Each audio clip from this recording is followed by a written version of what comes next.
আসসালামু আলাইকুম। চলো আজকে শিখে আসি একটি কোষের ইম্পর্টেন্ট 5টি উপাদান সম্পর্কে। যেমন আমাদের অংশ হচ্ছে endoplasmic reticulum, ribosome, centrosome, Golgi body এবং লাইসোজোম। First, endoplasmic reticulum. এটি কি? এটি হচ্ছে নিউক্লিয়াস। আর এই নিউক্লিয়াস থেকে দেখো বের হয়েছে কিছু রেটিকুলাম, কিছু সুতা। এই রেটিকুলাম হচ্ছে টু টাইপস, দুই প্রকার। দেখো এই রেটিকুলামগুলোর সাথে কোনো দানাদার বস্তু নাই, কিন্তু এগুলোর সাথে এই দানাদার বস্তু আছে। তাই আমরা এই এন্ডোপ্লাজমিক রেটিকুলামগুলোকে বলবো অমসৃণ এন্ডোপ্লাজমিক রেটিকুলাম, আর এই অংশগুলোকে বলবো মসৃণ এন্ডোপ্লাজমিক রেটিকুলাম।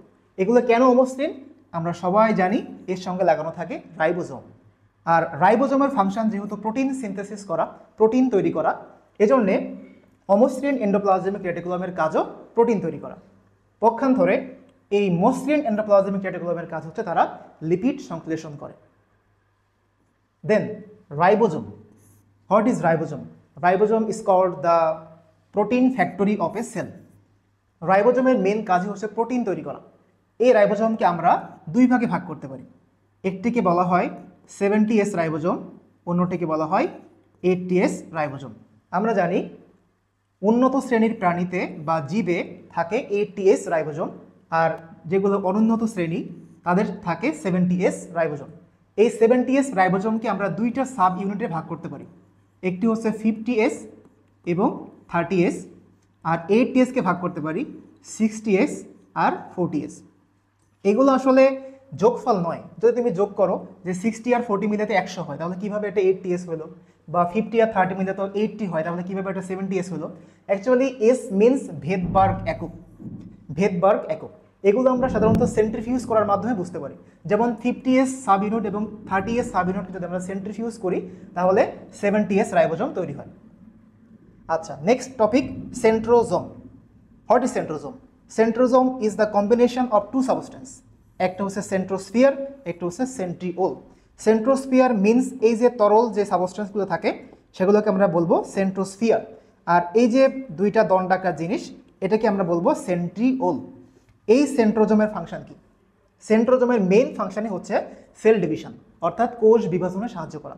আমরা সবাই জানি মাইটোসিসের প্রোমেটাফেজ যে দশাটা আছে, এই দশায় দুই দিক থেকে দুইটা অ্যাস্ট্রার রে নিঃসরিত হয়।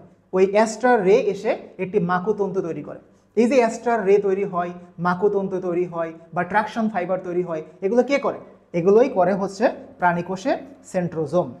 একটা ইম্পর্টেন্ট ইনফরমেশন হচ্ছে centrosome is present only in animal, not in the plant. Then Golgi body. What is Golgi body? Golgi body সম্পর্কে আমরা জাস্ট দুইটা জিনিস মনে রাখবো। একটি হচ্ছে গলজি বডিকে বলা হয় কোষের প্যাকেজিং কেন্দ্র, এবং অন্যটি হচ্ছে গলজি বডিকে বলা হয় কোষের ট্রাফিক পুলিশ। কেন এটাকে প্যাকেজিং কেন্দ্র বলা হয় একটু আগেই পড়ে আসছি। রাইবোজোমের ফাংশন কি? প্রোটিন সংশ্লেষণ করা। এই যে প্রোটিন, আমরা জানি আমাদের শরীরের প্রত্যেকটা কোষই হচ্ছে কি? প্রোটিন। আবার যে আমরা বিভিন্ন এনজাইমের কথা বলি, হরমোনের কথা বলি, এগুলো সবাই কি? এগুলো সবাই হচ্ছে প্রোটিন। তাহলে এই রাইবোজোম দিয়েই কিন্তু এনজাইম তৈরি হয়, হরমোন তৈরি হয়। আর এই এনজাইম হরমোনগুলোকে যখন তৈরি করে রাইবোজোম, তখন এই গলজি বডি এসে কী করে? সেগুলোকে প্যাকেট করে।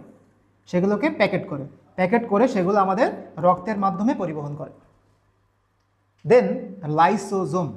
Lysosome is very important. Why? কারণ আমরা জানি আমাদের সব অর্গান সিস্টেমে, যেমন তুমি যদি বলো যে আমাদের লাংসে অর্থাৎ ফুসফুসেও কিন্তু একটা প্রোটেক্টিভ মেকানিজম আছে। যেমন যদি কোনো অর্গানিজম বা কোনো জীবাণু আমাদের শ্বাসনালী দিয়ে প্রবেশ করে, তখন ইনিশিয়ালি প্রথম দিকে আমাদের নাকের ভিতরে যে লোমগুলো থাকে সেগুলো সেটাকে আটকানোর ট্রাই করে।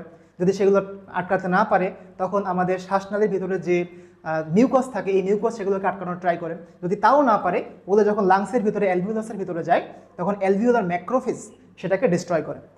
ঠিক তেমনি প্রত্যেকটা সেলের ভিতরেও এই প্রোটেক্টিভ মেকানিজম হিসেবে থাকে লাইসোজোম। যখন কোনো জীবাণু কোষের ভিতরে প্রবেশ করে, তখন এই লাইসোজোম এসে ওই জীবাণুকে ডিস্ট্রয় করে, ধ্বংস করে।